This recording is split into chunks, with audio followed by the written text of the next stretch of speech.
Welcome back. Morning spot के दूसरे segment में आपको खुशामदीद कहेंगे और इस सेगमेंट में हम आपको बताएंगे कि पाकिस्तान में टैलेंट की कमी नहीं है। और अगर खेल के मैदान की बात की जाए तो चाहे क्रिकेट हो, हॉकी हो, टाइकोंडो हो, जैवलिन थ्रो हो, ये बहुत सारे एथलेटिक्स इसमें शामिल हैं। और ये सब जो गेम्स हैं इसमें जो हमारे नौजवान और बच्चे हैं वो अपनी महारत का मुजाहरा करके आलमी सतह पर अपनी पहचान करवाते हैं, पाकिस्तान का नाम रोशन करते हैं। अगर ज़रूरत है तो सिर्फ इस अमर की कि हमारे टैलेंट की पहचान हो, कदर हो और जो है ना उनको राइट अपॉर्चुनिटी और डायरेक्शन मिले और ख़ास तौर से हुकूमत की सपोर्ट भी हासिल हो। जस्ट आप ये इमेजिन करें, जरा सोचो जो इस वक्त माएँ बैठकर देख रही ज्यादातर, और वालिदैन की अगर मैं बात करूं, वालिदैन देख रहे हैं कि उनका बच्चा जस्ट एक 9 साल का बच्चा और एक 12 साल का बच्चा, या फिर 9, 10, 11, 12 की एज में अगर आप चले जाएं, छोटे बच्चे हैं ये, और इनको मौका मिलता है पाकिस्तान के फ्लैग को ले जाने का, पाकिस्तान के बैज को ले जाने का, पाकिस्तान के नाम को ले जाने का, वो भी एक ऐसे मुल्क में जहां पर ये ताइक्वांडो चैंपियनशिप्स होती हैं। तो इस वक्त हम बात करेंगे आज ताइक्वांडो के हवाले से, और ये चैंपियनशिप के अंदर आपका बच्चा छोटा सा जा रहा है और फिर उसके बाद सिर्फ जा नहीं रहा, वो वहां से मेडल लेकर आ रहा है। मेडल भी कौन सा? गोल्ड मेडल लेकर आ रहा है। और गोल्ड मेडल भी किसके अगेंस्ट जीत कर आ रहा है? पड़ोसी मुल्क भारत के। अब आप रिलेट करें, Pakistan air force, Pakistan army, Pakistan navy के जवान एक तरफ है और आपका बच्चा भी उसी मुल्क के लिए जो है वो लड़कर आ रहा है, वो दूसरी तरफ है। You can only feel it कि वो कोच कितने अजीम होंगे, वो लोग कितने अजीम होंगे जो उस बच्चे को पूरा ट्रेवलिंग करवा रहे हैं, जो है वो कोचिंग कर रहे हैं और आगे पूरी चैंपियनशिप जितवा कर लेकर आ रहे हैं। यानी कि वो जो कोच हैं वो बच्चे को अपनी मदद आपके तहत ट्रैवल करवा रहे हैं, बच्चा खुद से ये सब अपने अफोर्ड कर रहा है ट्रैवल। हाँ, अभी इस टॉपिक पर भी आऊंगा। आप ये सोचें कि ये आलमी सतह पर अपना नाम रोशन कर रहे हैं, पाकिस्तान का नाम रोशन कर रहे हैं, और ये एक बहुत बड़ा गेम है जिसके लिए अपना नाम रोशन कर रहे हैं, लेकिन ये कि उनको हुकूमती तौर पर कोई सपोर्ट हासिल नहीं है। बिल्कुल ऐसा है, और कुछ मामला कुछ ऐसा है, वो जो कहते हैं ना कराची की लैंग्वेज के अंदर सीन्स कुछ ऐसे हैं कि भाई हमारे डिस्ट्रिक्ट कोरंगी के 2 शहजादे हैं और दोनों ही भाई हैं आपस में। एक का नाम है अब्दुल्ला फारूक और दूसरे का नाम है अब्दुल कबीर फारूक।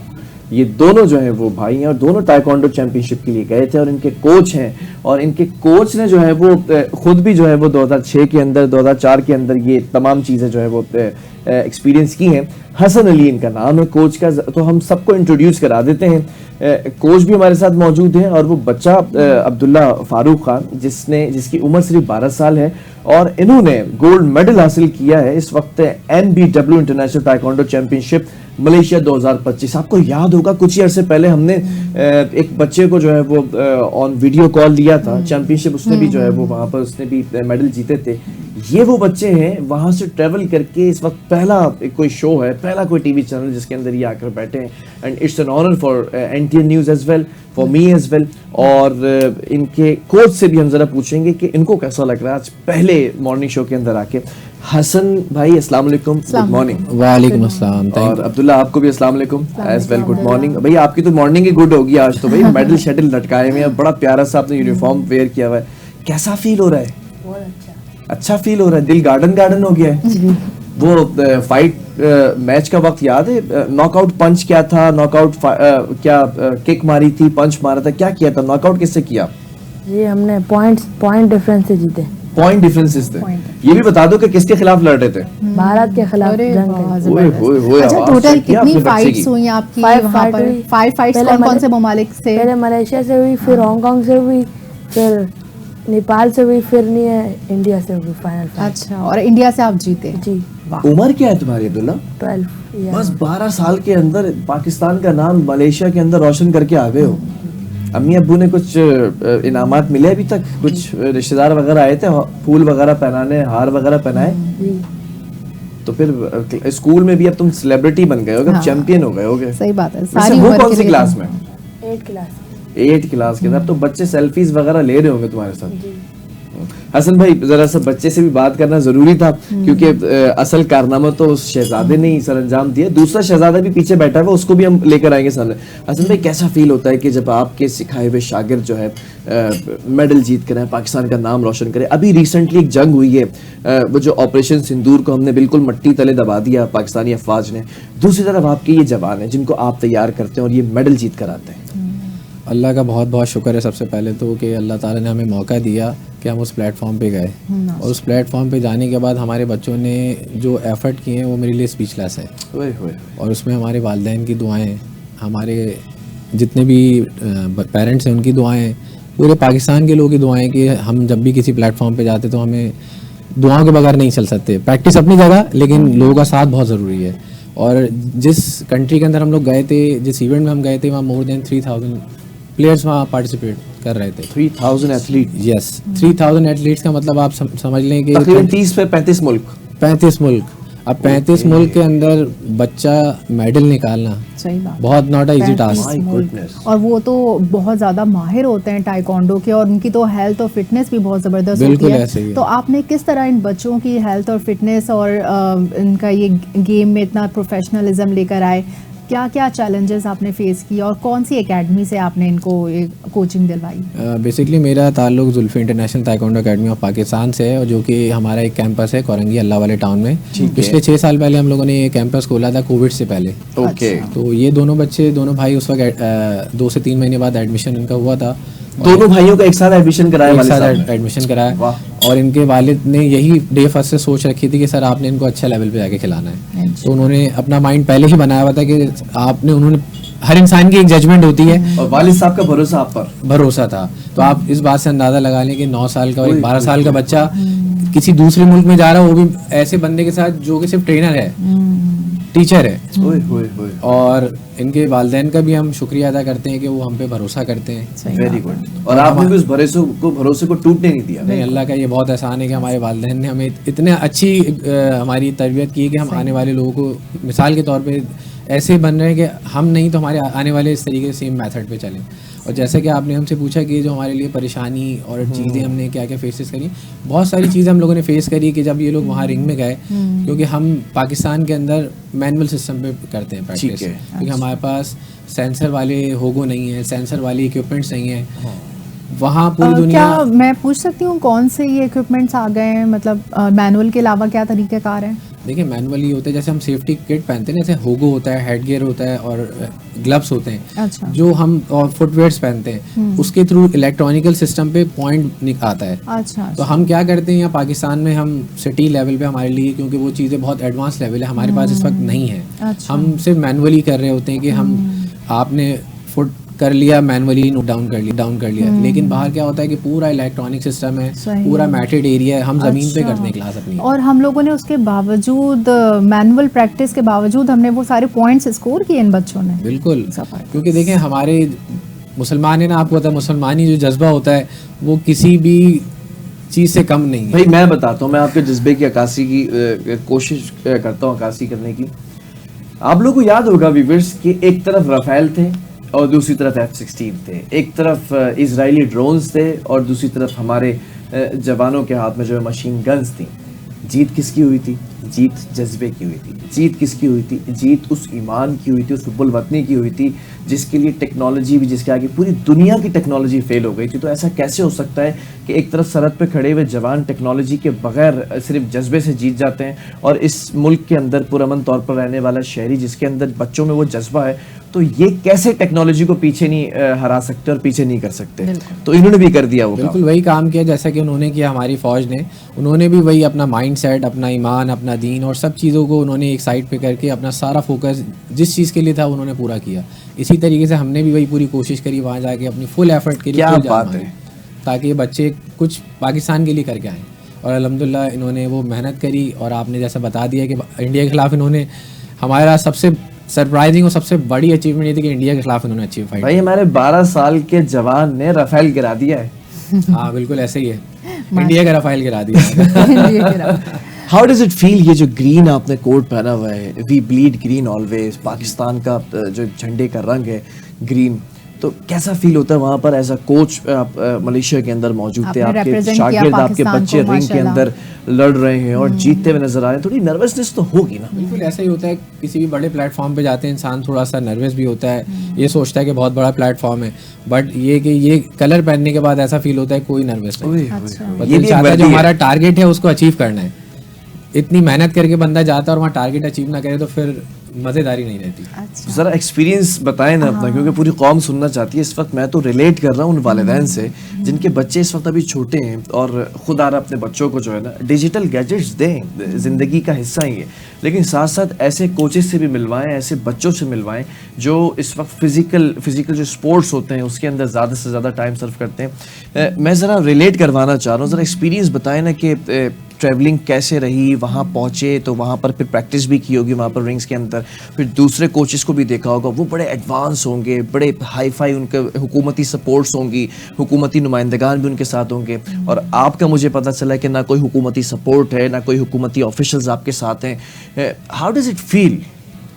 सर देखें, वहाँ जाने के बाद हमने बहुत सारी चीज़ें ये फील करी कि उनके पास हर चीज़ की फैसिलिटी अवेलेबल है। ओके। हमारे पास फैसिलिटी नहीं है। हमारे पास सबसे बड़ी बात आपको पता है, पाकिस्तान में ना ग्राउंड्स हैं ना इंडोर स्टेडियम्स हैं, क्योंकि हमने वहाँ जो अरीना देखा है ना, वहाँ अंदाज़ा लगाएं कि 6,000 लोगों के बैठने की कैपेसिटी थी। Oh good. मतलब क्राउडेड एरिया एक है, 6,000 पीपल प्लस लोग वहाँ बैठ सकते हैं बेंचेस पे, और नीचे का अरीना आप एक्सपेक्ट करें कितना बड़ा हो सकता है। तो वहाँ 9 रिंग बने हुए थे जिसमें हर रिंग में फाइट चल रही थी। इस तरीके का अरीना और इंडोर हमारे पाकिस्तान में कहीं भी मैंने नहीं देखा। सही बात। पूरे पाकिस्तान में? पूरे पाकिस्तान हाँ, इतना इस बड़े लेवल पर तो नहीं है। हमारे पास अरीना है, क्योंकि हमारे पास इस्लामाबाद में अरीना है। आप खुद कराची में रहते हैं, आप इस बात से अंदाज़ा लगाएं। हमारे पास इंडोर स्टेडियम्स हैं, जैसे कि आपका नेशनल कोचिंग सेंटर हो गया, सिन स्पोर्ट बोर्ड हो गया, ये वो है, वो उसके एक लेवल के बराबर है, वो 3 लेवल उससे ऊपर था। सही। तो इस तरीके से दुनिया के अंदर लोग चीज़ों को प्रमोट कर रहे हैं। फिर उनकी गवर्नमेंट का ये सपोर्ट था कि इतना बड़ा इवेंट ऑर्गेनाइज कर रहे हैं, 3,000 से लोग ऊपर आ रहे हैं हर मुल्क से, तो उनको देखना, उनको फैसिलिटेट करना, उनकी इमिग्रेशन करना, उनको टाइम देना, उनके लिए होटलिंग की चीज़ों को देखना, और फिर लोग आ रहे हैं इवेंट के लिए, उनका अराइवल देखना, और उसके पीछे सोचें कितनी बड़ी फोर्स थी कि वो 3,000 लोगों को कवर कर रही थी। या आप 100 बच्चों के स्कूल में 50 टीचर रख देते हैं कवर करने के लिए, तो आप इमेजिन करें कि वहाँ 3,000 प्लेयर्स को खिलाने के लिए कितनी बड़ी मैनेजमेंट थी, कितनी बड़ी टीम थी, और कितने सारे लोग थे। सही। तो उनका एक पूरा सेटअप था जो कि डिजिटल सिस्टम पे लेके चल रहा था। हमें ये पता चल रहा था इस वक्त हमारे इस बच्चे की फाइट इस कंट्री से वो स्क्रीन पे आ रही थी इतनी बड़ी। ऐसा सिस्टम हमारे पास नहीं है, हम बहुत पीछे हैं, बहुत पीछे हैं, क्योंकि हमारे पास वेन्यूज़ नहीं है। अब आप किसी स्पोर्ट्स को देखेंगे कि वहाँ अगर उसको ट्रफ चाहिए तो ट्रफ ने बेचारा ज़मीन पे कर रहा है, हमें मैट चाहिए, हमारे पास मैट नहीं है। अगर मैट है तो हमारे पास उस तरीके से एनवायरनमेंट नहीं है कि आपका इंडोर गेम है, इंडोर अरीना नहीं है। गवर्नमेंट चीज़ें तो डेवलप कर रही है, लेकिन उस तरीके से डेवलप नहीं करी जैसे करना चाहिए।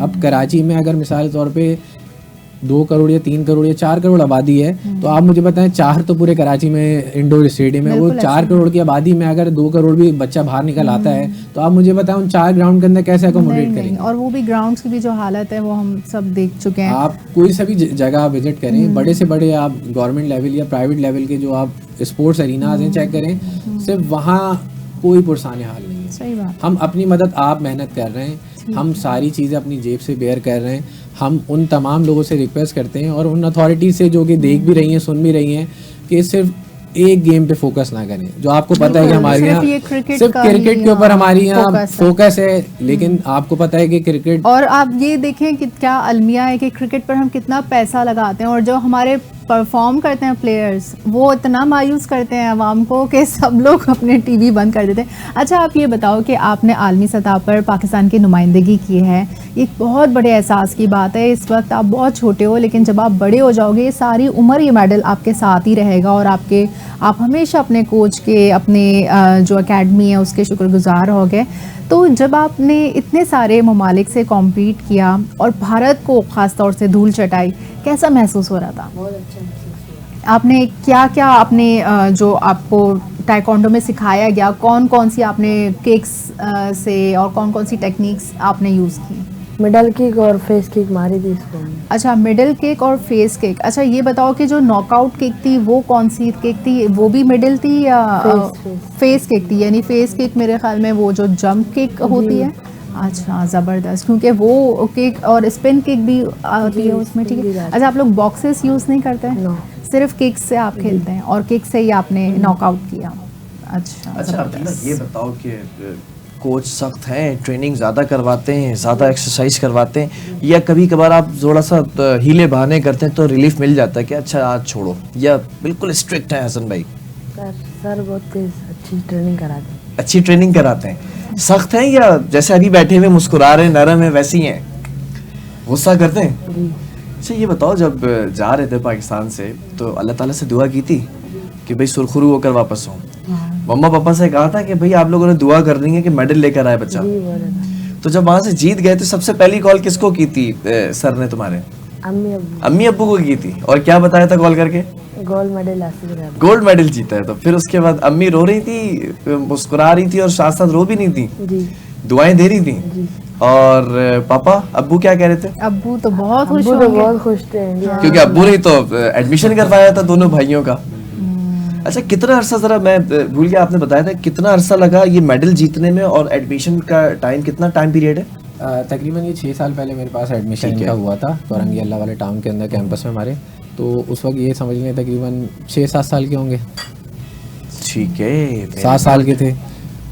तो ये जब उस वक्त आए थे तो अगर ये बिल्कुल 6-7 साल के, तो जो छोटा वाला भाई जो अभी हम इंट्रोड्यूस कराने जा रहे हैं ब्रेक के बाद, वो 9 साल का है, वो 3 साल की उम्र में आया था। जी।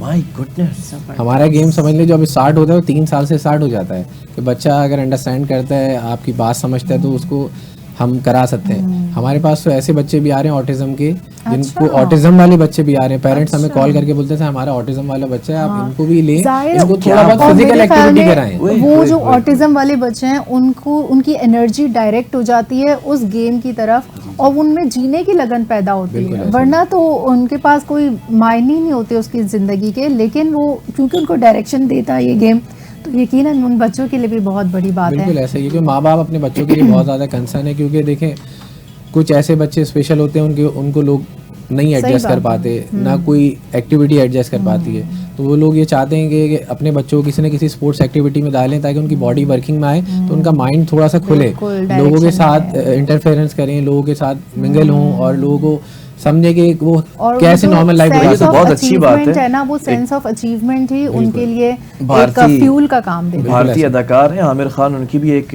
नई मूवी आ रही है तारे ज़मीन पर। तो उसमें भी जितने भी इंडिविजुअल डाउन सिंड्रोम्स हैं, तो उनको बास्केटबॉल की पूरी एक टीम दी जाती है और वो कोच करते हैं। तो आप भी माशाल्लाह से इंडिविजुअल ऑटिज्म को बच्चों को कोच करते हैं। अच्छा, जबरदस्त, कैसा फील होता है? उन पे तो ज्यादा मेहनत लगती है, कम मेहनत लगती है, या फोकस्ड होते हैं वो बच्चे? उन पे मेहनत समझ ले कि इन पे अगर 1 गुना लगेगी तो उन पे 3 गुना लगेगी। अच्छा। और उनके साथ आप रिजल्ट किसका अच्छा होता है? हाँ रिजल्ट किसका अच्छा होता है कि ये कितना फोकस करते हैं, वो कितना फोकस करते हैं? देखें रिजल्ट तो देखें हर बंदा अपनी कैपेसिटी के हिसाब से करता ठीक है। है। बात हम ना इनसे इनके लेवल को ज्यादा वो कर सकते हैं, ना उनके लेवल पे ज्यादा कर सकते हैं। उनका कंपटीशन भी उन्हीं के उन्हीं के जैसे बच्चों के हो। उन्हीं के हाँ, लेवल पे तभी होता तो, है। हाँ, क्योंकि अब कल ही की मैं आपको बात बताऊं, कल जी। ही एक बच्चा हमारे पास नया एडमिशन हुआ ऑटिज्म का। तो पहले दिन जब वो आया था सैटरडे वाली क्लास में, तो वो थोड़ा डर गया था मुझे देख के, क्योंकि हम लोग क्लब में क्लास कर रहे होते, थोड़ा सा येल करते हैं, डांटते हैं। तो उसने, मैंने आगे वाले को डांटा, वो थोड़ा साथ में खड़ा था, वो थोड़ा सा डर गया, लेकिन उसको थोड़ा सा कूल डाउन किया, समझाया, तो वो कल फिर आया। तो कल उसने बड़े एंजॉय किया, उसने खाली 20 मिनट क्लास की होगी, उसको मैंने केक कराई है, थोड़ी सी प्रैक्टिस कराई है, एंजॉय किया, हाई फाई किया, चला गया। तो उनके पेरेंट्स का सिर्फ मोटिव ये है कि हमारे बच्चों को अच्छी एक्टिविटी मिले, इंगेजमेंट मिले और थोड़ा सा लोगों को देखे और समझे कि लाइफ कैसे गुजरती है। एक बड़ी इंपॉर्टेंट चीज आपकी बात कर रहा हूँ, एकदम दिमाग में आ गई अब्दुल्ला आपसे। आप इनको बुलाते क्या है? सर बोलते हैं। अच्छा, मैं इनको बोलूंगा पूरे प्रोग्राम के अंदर उस्ताद, क्योंकि जब हम बॉडी बिल्डिंग और फिटनेस ट्रेनिंग किया करते थे तो हमारे जो ट्रेनर होते हैं पुराने दौर के लोग हैं, तो वो भी पुराने और हमसे भी पुराने दौर के, तो हम उन्हें उस्ताद कहा करते थे। जैसे आपने सुना होगा कभी कभार आपको मैकेनिक की दुकान पे उस्ताद कहते हुए मिल जाते हैं, कभी कभार आपको जो है वो जो रेडी वाले होते हैं उनके छोटे जो होते हैं वो उस्ताद कहते हैं। तो भाई उस्ताद साहब ये बताएं कि आपकी जो ताइक्वांडो की पूरी ट्रेनिंग आप कराते हैं उसमें कौन कौन से ऐसे इंपॉर्टेंट अवामिल शामिल होते हैं, कौन कौन से स्टेप्स होते हैं जो आप एक शागिर्द के अंदर पैदा करना चाहते हैं वो क्वालिटीज़? सबसे पहले तो हम बच्चे को देखते हैं कि उनकी फिजिकल और मेडिकल हिस्ट्री क्या है। ठीक है। क्योंकि हम पेरेंट्स जब भी अपना बच्चा लेकर आता है तो हम सबसे पहले पूछते हैं इनको कोई मेडिकल कोई हिस्ट्री तो नहीं है, कोई इशू तो नहीं है। तो हमारे पास फिर हम उसको लेके चलते हैं। तो सबसे पहले हम उसको फिजिकल फिटनेस पे लाते हैं, जिसमें फिजिकल फिटनेस में उनकी हेड टू टू पूरी वार्म अप एक्सरसाइज होती है, स्ट्रेचिंग भी ज़्यादा, इंक्लूडिंग स्ट्रेचिंग है, स्टैमिना है, सारी चीज़ें। फिर उसके बाद उनको हम आगे गेम की तरफ डाइवर्ट करते हैं, फुट वर्किंग पे लेकर आते हैं। जब फुट वर्किंग करा देते हैं, फुट वर्किंग के बाद उनको हम किक्स पे लेके जाते हैं। लाइक फुट वर्किंग, वो जो आगे पीछे स्प्रिंट, स्विचेस करना, आगे जाना, पीछे आना, साइड स्टेप लेना, इधर आना। फिर ये सब कराने के बाद फिर उनको हम किक्स पे लेकर आते हैं, बेसिक किक, फिर एडवांस किक। फिर उसके बाद हम लेके जाते हैं इनको उसका नेक्स्ट लेवल होता है इनकी पिटाई वाला, जो फाइट अच्छा। होता है, हाँ, self मतलब fight। बॉडी ring में कंडीशनिंग, तो करना है उसको भाई। हम ring कहते हैं में बॉडी कंडीशनिंग। हाँ। हम इतने से बच्चों को थोड़े बड़े से करवाते हैं ताकि वो एब्जॉर्ब करे, अच्छा। कहीं जाए थोड़ी सी लगे तो रोए नहीं। तो क्या इनके हाथ पैर बांध देते हैं, खड़ा कर देते हैं, इनको नहीं, बोलते हैं हम इनको रिटेलिएट full- नहीं करना है, जवाब नहीं देना है, खड़े रहना फुल है? चांस देते हैं, आप भी उनके साथ कॉम्पीट करें। अच्छा, खूब पिटाई होती है। खूब पिटाई। कितनी पिटाई हुई थी ट्रेनिंग में तुम्हारी? बहुत हुई। बहुत हुई थी, इसलिए वहां जाके भारत की पिटाई करके आए हो, सारा गुस्सा निकाल दिया था सर की ट्रेनिंग का। हाँ, क्योंकि इनके बेल्ट लेवल होते हैं ना हमारे पास, वाइट, येलो, ग्रीन, ब्लू, ये ब्लू बेल्ट है। ये 3 लेवल मीट करके आ चुके हैं, इनको 3 लेवल मेरी पिटाई लग चुकी है, तो इस काबिल हो गए कि इनको आप पिटाई फील नहीं होती, सिर्फ इनको टेक्निकल चीजों पे अभी ज़्यादा आपने फोकस करना होता डायरेक्टली पिटाई लगाई जैसे अम्मा अब्बा लगाता है? है। वो वाली पिटाई नहीं, स्पोर्ट्स की, ताइक्वांडो की पिटाई लगाते हैं। अच्छा, ट्रेनिंग के। आप खुद कोच हैं तो आपकी अपनी कौन सी बेल्ट है? मैं अल्हम्दुलिल्लाह ब्लैक बेल्ट 4 डन हूँ कोरिया से। ओए होए होए, ब्लैक बेल्ट फोर्थ कोच भी है। ब्लैक बेल्ट बैठाया भाई हमने, जब- देख लें आप। ज़बरदस्त। तो आप ये बताइए कि आप पहले बच्चों को वार्म अप एक्सरसाइज करवाते हैं, उसके बाद आप बाकायदा उनको रिंग में उतारते हैं, उनकी ये पूरी तरबियत जो ट्रेनिंग है वो रोज़ाना की बुनियाद पर होती है, और इसमें क्या टाइम ड्यूरेशन होता है, क्योंकि साथ में इनकी स्कूलिंग भी है, आपकी भी अपनी जॉब है, तो ये सब कैसे मैनेज करता है? हमारे बेसिकली जो कैंपस है ना उनके डेज़ होते हैं, क्योंकि कराची में हम रहते हैं, तो मैंने बचपन, मुझे याद पड़ता है जब मैंने नाज़िमाबाद सीनियर स्पोर्ट बोर्ड से स्टार्ट किया था अपना कैरियर, एक समर कैंप से स्टार्ट किया था, जो कि वो समर कैंप ऐसा हो गया कि आज आपके सामने में बैठा हूँ। तो आज से तकरीबन 30 साल पहले मैंने समर कैंप ज्वाइन किया था। वो हफ्ते में 3 दिन क्लास होती थी, ओके, ऑल्टरनेटिव डेज पे, जैसे मंडे, वेडनेसडे, फ्राइडे, ठीक है, और 2 घंटे की क्लास होती थी। चले, क्योंकि हमारे पास, आपको जैसा आपने बताया, हमने पढ़ना भी है, बिल्कुल, बहुत ट्यूशन सारी भी जाना है, multiple कुरान tasking। भी पढ़ना है, छोटे बचपन में सारी चीज़ें करनी होती थी, बात है। होमवर्क करने, जल्दी सोना, फिर सुबह स्कूल अर्ली जाना था। तो हमारे क्लब में यही ऐसा सीक्वेंस बना हुआ है कि हम क्या करते हैं कि 2 घंटे का एक ट्रेनिंग सेशन होता है, हमने वीक में 3 डेज रखे हुए, उस तरीके से हम ट्रेनिंग करते हैं ताकि बच्चा अच्छा भी रहे, उसकी पढ़ाई पे भी कोई इम्पैक्ट ना आए, और पेरेंट्स उनको इजीली टाइम भी दे सकें। ठीक है, हम जरा से कमर्शियल ब्रेक की तरफ जा रहे हैं। अब्दुल्ला फारूक खान, बहुत शुक्रिया आपका कि आप यहाँ पर आए, और पहला आपका जो है वो कराची लैंड होने के बाद मलेशिया से जो कदम है वो NTN न्यूज़ पर आया। सो वी आर ऑनर्ड, और इंशाल्लाह इसी तरह आप जो है वो मेडल जीतते रहें। और अब मुझे उम्मीद है कि अब ये जिस तरह से हमारे अरशद नदीम हैं, जिस तरह से शहीर आफरीदी हैं, जिस तरह से आलिया सूमरो हैं, जिस तरह से हमारे जो अभी रिसेंटली जाफरी जो एक बच्चे ने चैम्पियनशिप के अंदर बाजी मारी थी, इसी तरह आप भी हमारे लिए फ़ख्र हैं, और आप आगे मेडल्स की एक दुकान लगा देना, घर भर जाए मेडल से, गोल्ड मेडल से। तो ब्रेक के बाद अब्दुल्ला के छोटे भाई कबीर हमें ज्वाइन करेंगे, और कोच साहब को हम साथ रखेंगे, क्योंकि कोच की वजह से ये कॉन्फिडेंस पैदा होता है बच्चों को फेस करने का, कैमरे को, और कोच की वजह से ये कॉन्फिडेंस पैदा होता है कि रिंग के अंदर मेडल लेकर आए। छोटे से कमर्शियल ब्रेक के बाद वापस आ रहे हैं। Stay with us.